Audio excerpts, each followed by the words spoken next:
किसी ने बड़े कमाल की बात कही है कि अगर माँ बाप हमारे लिए एटीएम कार्ड बन सकते हैं तो हम उनके लिए आधार कार्ड तो बन ही सकते हैं। हाय गाइस, मैं एक छोटी सी कहानी आपके साथ शेयर कर रहा हूँ जो आपको आज के समय में बहुत बड़ी सीख देकर जाएगी। यह कहानी एक ऐसे बिजनेसमैन की है जिनके लाइफ में सब कुछ ठीक चल रहा था। ऊपर वाले का आशीर्वाद था। उसकी पर्सनल रिलेशनशिप हो, पर्सनल लाइफ हो, प्रोफेशनल रिलेशनशिप हो, प्रोफेशनल लाइफ हो, सब कुछ बढ़ गया था मक्खन की तरह। बेटा उनका फॉरेन में पढ़ाई कर रहा था। एक दिन एक्सीडेंट में बिजनेसमैन की वाइफ की डेथ हो गई। उनको ऐसा लगने लगा कि उनकी लाइफ में सब कुछ खत्म हो गया। बेटा जब फॉरेन से वापस आया तो उन्होंने अपने बेटे से एक रिक्वेस्ट की कि बेटा आप वापस मत जाना, आप मेरे साथ रहना, मेरे साथ रहकर यहीं इसी शहर में पढ़ाई पूरी करना, सब कुछ अच्छा हो जाएगा। अब आसपास के लोग होते हैं जो राय देने लगते हैं। इन्हें भी काफ़ी लोगों ने राय दी, रिश्तेदारों ने दी, दोस्तों ने कहा कि भाई साहब दूसरी शादी कर लो, फिर से लाइफ पटरी पर आ जाएगी। लेकिन इन्होंने उन लोगों से कहा कि मेरी वाइफ मेरे ऊपर बहुत बड़ा उपकार करके गई है, मेरा बेटा मेरे साथ छोड़ कर गई है। जब बेटा मेरे साथ हैं तो मुझे दूसरी वाइफ की ज़रूरत नहीं है। इन्होंने दूसरी शादी नहीं की। ये इंतज़ार करते रहे कि बेटा बड़ा हो जाए, बिजनेस संभालने के लायक हो जाए। जब बेटे ने पढ़ाई पूरी कर ली तो बेटे को अपना बिजनेस सौंप दिया। उसके बाद ये ऑफिस कभी कभी चले जाते थे, दोस्तों के साथ मिलने के लिए, बात करने के लिए बैठा करते थे।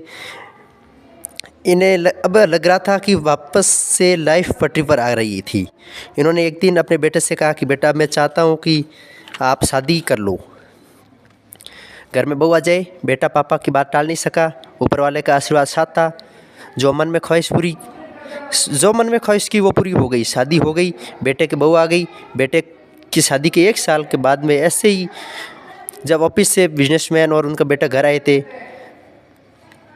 लंच करने के लिए बैठे तो उन्होंने अपनी बहू से एक रिक्वेस्ट की कि बेटा आज खाने के साथ में दही भी लगा देना। और बहू ने कहा कि पिताजी दही तो ख़त्म हो गया है। पिताजी बिना दही खाए खाना खाकर चले गए। उसके बाद मैं बेटा बहू के साथ में खाना खाने के लिए बैठा तो पता नहीं कहाँ से एक कटोरी में दही आ गया। बेटे ने वो दही देख लिया, लेकिन बेटे ने अपनी वाइफ से कुछ नहीं कहा। बेटा भी चुपचाप ऑफिस चला गया। कुछ दिन के बाद में बेटे ने अपने पापा को कॉल किया और कहा कि पापा आप जल्दी से ऑफिस से आ जाए और मुझे आपको लेकर के कोर्ट चलना है और आपकी दूसरी शादी करवानी है। तो पिताजी को गुस्सा आ गया और उन्होंने कहा कि बेटा क्या ज़रूरत है, मतलब मुझे समझ नहीं आ रहा है, सब कुछ तो ठीक चल रहा है, मेरे घर में बेटा है, बहू है, जल्दी पोता पोती आ जाएंगे, तुम क्यों परेशान हो रहे हो? तुम्हें क्या माँ की ज़रूरत है? मैं हूँ जो तुम्हें इतना सारा प्यार दे रहा हूँ, इतने सालों से प्यार देता आ रहा हूँ। बेटे ने जो कहा ध्यान से सुनिएगा। बेटे ने कहा कि ना मैं अपने लिए माँ लेने जा रहा हूँ, ना आपके लिए वाइफ लेने जा रहा हूँ, मैं तो आपके दही का इंतज़ाम करने जा रहा हूँ। पापा की दूसरी शादी करवाने के बाद बेटे ने वो घर छोड़ दिया और पापा की उस कंपनी जो संभाली थी उसमें फिर से एम्प्लॉय की तरह नौकरी करने लगा, ताकि उसकी वाइफ को दही के इंतज़ाम के बारे में मालूम चले, उसकी वाइफ को दही की वैल्यू मालूम चले, उसकी वाइफ को दही का प्राइस मालूम चले, उसकी वाइफ को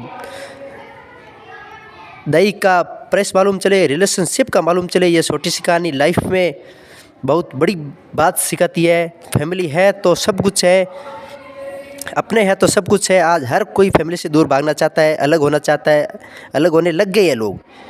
अगर साथ आ जाएंगे तो मज़ा आ जाएगा। एक बार फिर कहना चाहूँगा, कर दिखाओ कुछ ऐसा कि दुनिया करना चाहिए आपके जैसा। वही बात एक बार फिर दोहराना चाहता हूँ, यदि माँ बाप अपने लिए एटीएम कार्ड है तो हम उनके लिए आधार कार्ड तो बन ही सकते हैं। नमस्कार।